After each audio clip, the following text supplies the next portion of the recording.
지금 부모들이 자녀들한테 해준다라고 하는 이야기들이 자칫 정말로 극단적인 결과를 만들어낼 수도 있겠구나.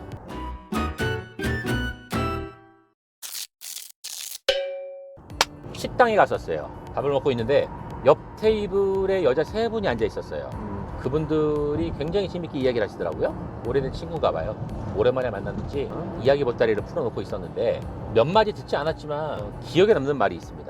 뭐였냐면, 나는 내 애들한테 얘기했어. 너네들이 아기를 낳아도 나한테 맡길 생각 하지 마. 나는 맡아줄 생각 없어. 이런 얘기를 했고요. 또 한 분께서 애를 낳으면 이민 간다고 그랬어. 아예 그냥 나한테 기댈 언덕조차도 그냥 생각도 못하게 난 이민 간다고 그랬어. 그럼 나한테 맡아달라고 얘기 안 하겠지? 또 한 분께서 뭐라고 했냐면, 나는 애들 바로 크자마자 독립하라고 그랬어. 커서도 엄마 집에 살 거면 돈 내라고 그랬고, 다 키워줬으니까 나가서 독립해서 살라고 내가 얘기했어. 애들은 너희들이 키워. 참 힘들면 하루 이틀은 봐주겠지만 난 그렇게 못해. 난 놀아야 돼. 이런 얘기를 하시더라고요. 그러니까 이런 이야기를 본인들 자녀들한테 했대요. 그래서 아예 그냥 애들이 결혼해서 애를 낳아도 나는 할머니가 될지언정 손자 손녀를 봐주진 않겠다. 이런 아주 결혼한 의지를 자녀들한테 다 이야기를 했답니다. 근데 제가 왜 이 이야기가 머릿속에 이렇게 기억에 남았냐면, 이야기를 들을 때 저도 모르게 그분들의 자녀가 된 듯한 느낌이 들었어요. 말없이 옆 테이블에서 듣기만 했는데, 근데 그 이야기를 듣고 있는 내내 제가 마음속에서 어떤 생각이 들었냐면, 결혼은 해도 애는 낳는 걸 생각해 봐야 되겠는데? 이거 뭐 애 낳아서 뭐 요즘 맞벌이 해야 된다는데, 이거 뭐 애 낳아가지고 뭐 키울 수 있겠나? 이거 애 어떻게 키워? 엄마가 저렇게 안 된다는데. 돈 많은 배우자를 만나야 되나? 내가 놀아도 되게끔 돈이 많은 배우자를 만나야 되나? 아이, 그런 배우자 못 만나면은 뭐 애는 뭐 생각도 하지 말아야 되겠네. 잠깐만, 그럼 뭐 결혼은 왜 해 그럼? 너 혼자 편하게 살지 뭐. 그냥 속으로 이런 생각이 들더라고요. 불현듯 들었어요. 아마 그분들의 자녀들도 아직 뭐 중학생, 고등학생이라고는 하지만 그러한 비슷한 생각이 들지 않을까라는 생각을 조심스럽게 한번 해봤습니다.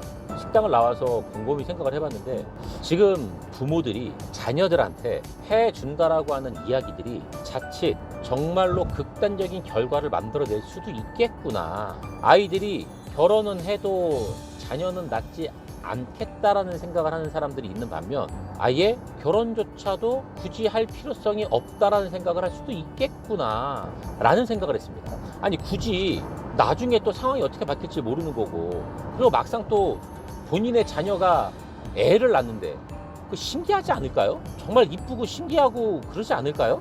애를 이뻐는 하고 이쁜 건 좋은데 내가 키워줄 순 없다? 내 애인데? 근데 그거를 그렇게 이야기를 한다? 그럼 자녀가 그럼 나는 엄마가 어떻게 키웠지? 나도 마지못해 키웠나? 나도 애를 낳아도 그러면 마지못해 키워야 되나? 뭐 이런 생각을 할 것 같거든요.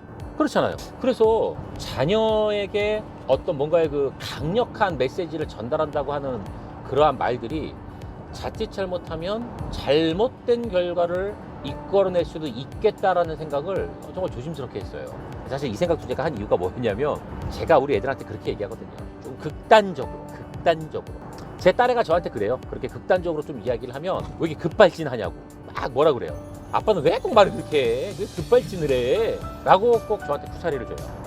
그때는 그냥 웃어 넘기는 말이겠지라고 생각을 했지만, 제가 그 여자분들의 이야기를 듣고 나서 생각을 고쳐먹었어요. 이거는 내가 농담이라도 극단적인 이야기를 아이들한테 잘못했다가는 위험한 일이 발생할 수도 있겠구나. 전혀 생각지도 못했던 일이 발생할 수도 있겠구나.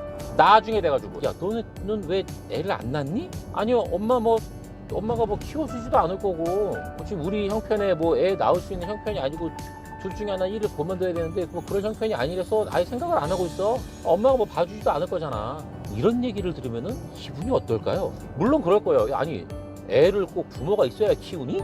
물론 이렇게 얘기를 하겠지만, 그것이 엄마가 그래도 비빌 언덕 하나라도 믿고 자녀를 낳을 수 있는 길로 갈 수 있는 건데, 애초에 나는 아니야 이래버리면 정말 비빌 언덕 하나 없는 상태에서 둘이서 답이 안 나오는 상황에 아이를 가질 만한 용기가 생기겠어요?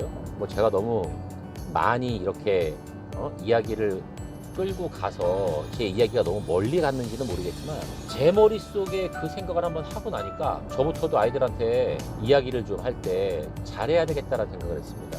가려서 조심스럽게 해야 되고, 그리고 때로는 정말 극단적인 이야기는 정말 피해서 조심스럽게 해야 되겠다라는 그런 생각을 하게 만들었습니다. 그래서 개인적으로 그분들한테 굉장히 감사해요. 감사합니다. 여러분들도 혹시 가족들한테, 특히 가족들한테, 아니면 뭐 친한 사람들한테, 뭐 연인들한테 그 이야기를 할 때 극단적인 이야기나 강력한 어떤 어조의 어떤 이야기들은 조금 조심스럽게 하실 것을 추천드려 볼게요. 실제로 그 상황이 됐을 때 이야기해도 전 늦지 않다고 생각을 하고요. 굳이 야 내가 봐줄게, 혹은 야 내가 봐주지 못한, 난 봐주지 않을 거야, 이런 말 자체를 저는 할 필요가 없다고 생각을 합니다. 할 필요가 없어요. 왜? 정말 나중 일은 어떻게 될지 모르는 거거든요.